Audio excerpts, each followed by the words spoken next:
What is going on, guys? Craig 1287 here, bringing you some Battlefield 3 gameplay that's going to be going on in the background for this video. It is going to be of some Scavenger gameplay. Love Scavenger, it's a great game mode.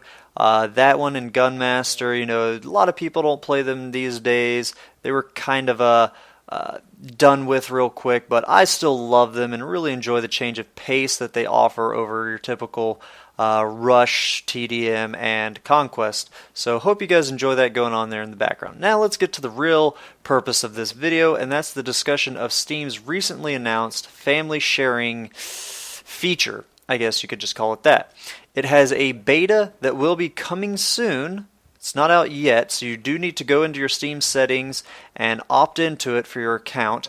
And even then, not everybody that opts in will be getting into the beta. It's going to be a limited beta. So eventually we'll all have access, but for the next month or so, only a few limited people will have access to the beta. So what actually is this family sharing plan? Do you actually have to be in someone's family? No. This is just anybody that's on your friend list. I know very few people have their... I mean, it's bad enough to have your parents on your Facebook and things like that, but having parents and family... Actually, I've got a lot of my family. I think, yeah, every person in my family actually is on Steam. I've set up accounts to gift them games and things like that in the past. Includes my mother and father. I mean, I get all of them on Steam. So, but it doesn't have to be your actual family. This is anybody on your list. You can have up to 10 that are in your friends and family list. So this is very similar to what Microsoft had announced for the Xbox One, but of course that's all been redacted since they no longer have this plan.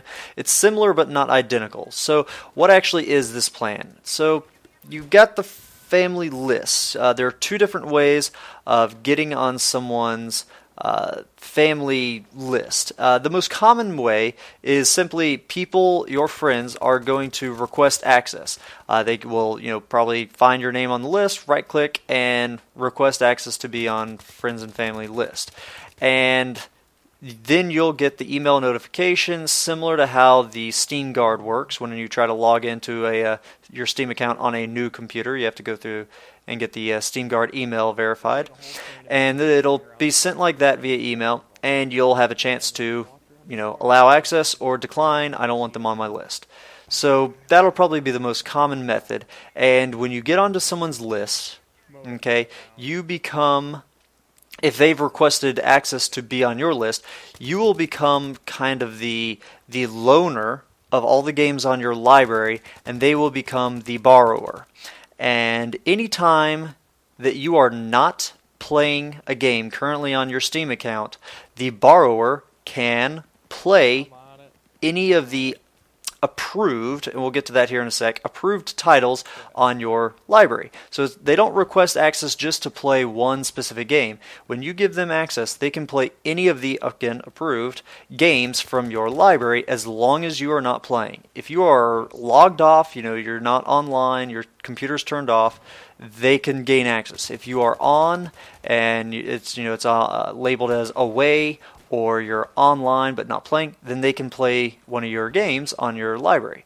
The second you play any of the games on your library, though, they get a little boot, and we'll get to that here in a second as well. So, what do I mean by approved or allowed games? Certain games that Steam, it's you have to have external software, third-party software that is required. So if you have to have Steam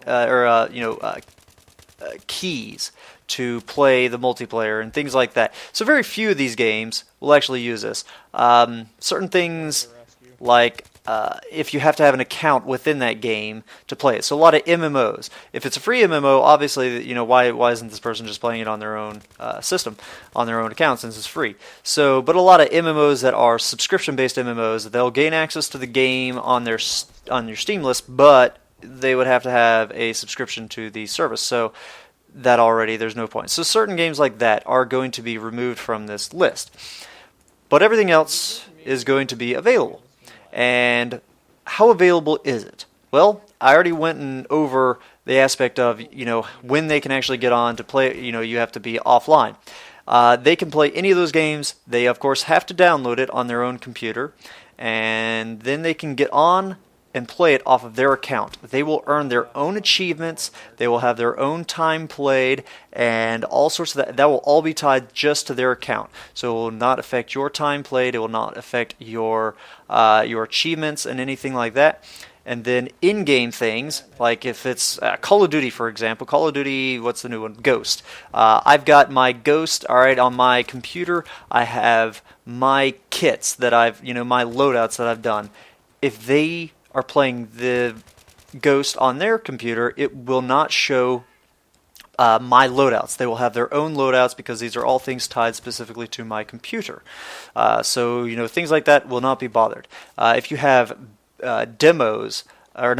mods, things like that for like Left 4 Dead done through the Steam Workshop, those will not apply. And if there are mods not done through Steam Workshop, they will obviously not apply because they have absolutely no tie to Steam at all. So yeah, it's a very separate experience. They get their own, like they've just downloaded it fresh after purchasing it just like you did. Of course, they haven't purchased it yet though. Now let's say that you want to get on and play. Again, as you being the loaner, they're the borrower. What's going to happen is once you get on, they're going to get a notification saying, oh, Craig 1287 has logged on. You're now going to be booted here in a few minutes. In this time frame before getting booted, you do have a chance to purchase the game and shut it down yourself. So yeah, that's nice that they did do that. It's not just going to be Craig gets on and one of his borrowers instantly gets kicked off. You will have a chance to save and things like that and purchase it right then and there on the spot, and then you don't even have to shut it down. So this is very, very cool. I'm enjoying this. Now, this does prevent two people or more from playing off of the same loaner's account. Obviously, that's something that Valve wants to do to prevent a lot of money loss. You don't want one person to buy a game, spread it out the cost over 10 people, and everybody just kind of leech off of the one guy. That would be detrimental to Valve's profits. So this prevents it from that happening. And honestly, it's not that bad. You're still getting to play free games when people are gone on weekends, and you're still back at your house or whatever. You get to play it when people are off at work. If you're not at work, maybe you have a different shift, or you don't have a job. You're between jobs, or you're working on your education, so you don't have jobs.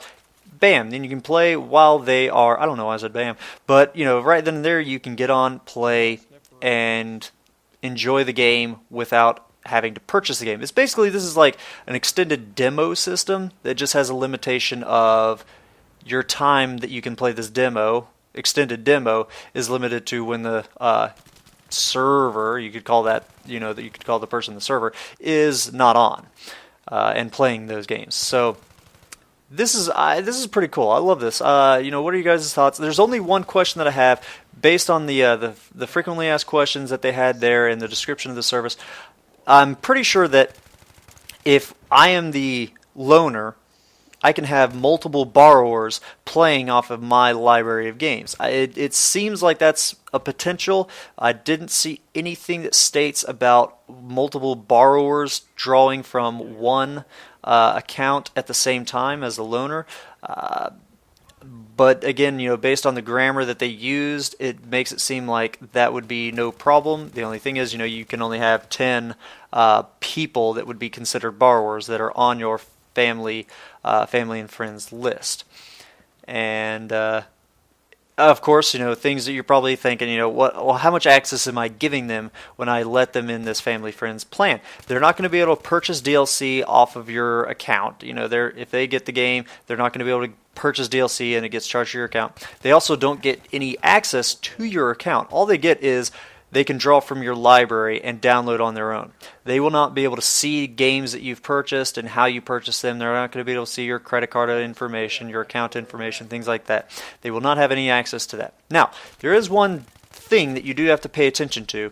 If people that you're letting borrow, if they participate in cheating or fraud, that does place a responsibility on you. So don't be giving this to people you don't know. If this is, you might be really good friends with this person on Steam.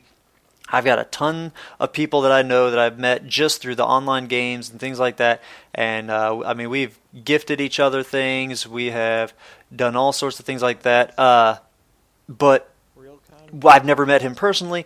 Don't do that. Just give this to the people that you know personally, because you could be held responsible for things like that. So, what do you guys think about this? I think this is a great idea. I think Valve is doing an awesome step in the right direction with this, especially with the new consoles coming out. This is a great way to compete with them, and things like the used game market and rental market. This is just a fantastic idea.